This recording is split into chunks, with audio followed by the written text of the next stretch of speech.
અહેમદાબાદ મિત્ર ન્યૂઝમાં આપનું સ્વાગત છે।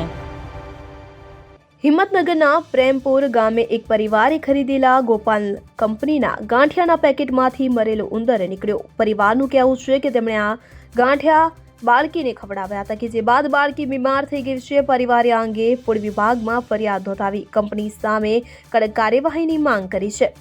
સાબરકાંઠાના પ્રેમપુર ગામે ગોપાલ નમકીનમાંથી મૃત ઉંદર નીકળ્યો હોવાનું સામે આવ્યું છે, જે બાદ નાના બાળકને ગાંઠિયા ખાતા ઝાડા ઉલટી થયા હતા, કે જેને લઈ બાળકને પ્રાથમિક સારવાર અર્થે દાવડ હોસ્પિટલમાં દાખલ કરવામાં આવ્યું હતું। પેકેટમાંથી ઉંદર નીકળતા આસપાસના લોકોમાં રોષનો માહોલ જોવા મળ્યો। તો આવી ઘટનાઓ વારંવાર બનતી હોય છે, કે જેમાં રાજ્યની વિવિધ નમકીન કંપનીઓની બેદરકારીને કારણે બાળકો તેનો ભોગ બનતા હોય છે। ત્યારે આવી ઘટનાને લઈ સ્થાનિકોમાં આવી કંપની સામે પગલાં ભરવાની માંગ કરવામાં આવી છે। આવી ઘટના ન બને તેની તકેદારી રાખવાની અપીલ લોકોએ કરી હતી। नाम पटेल जयमेन कुमार सुरेश भाई, गाम प्रेमपुर, तालुको हिम्मतनगर। काले हूँ एक गांठियाનું પેકેટ લાવેલા। એક ગાંઠિયાનું પેકેટ આજ રોજ સવારે ફોડ્યું। તો એ ગાંઠિયા પેકેટ ફોડતા મોટું પેકેટ હતું, એ ગોપાલ કંપનીનું પેકેટ હતું।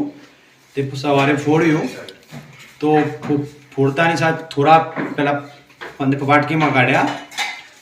પછી મારી 1 વર્ષની છોકરી અને મારી વાઈફે એક ગાંઠિયા કાઢવા ગયા તો અંદરથી તળે મરેલી ઉંદરી નીકળી। એક નાની ઉંદરી મરેલી ગાંઠિયાના પેકેટમાંથી નીકળી છે।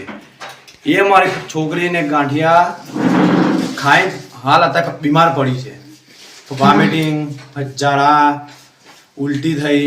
તો હું રિપોર્ટ કરી આવ્યો જૈન સિવિલ દાવડ અમારે બાજુમાં છે, ત્યાં ગાડી ઇન્સ્પેક્શન જેવું થયું છે અને રિપોર્ટ પણ છે।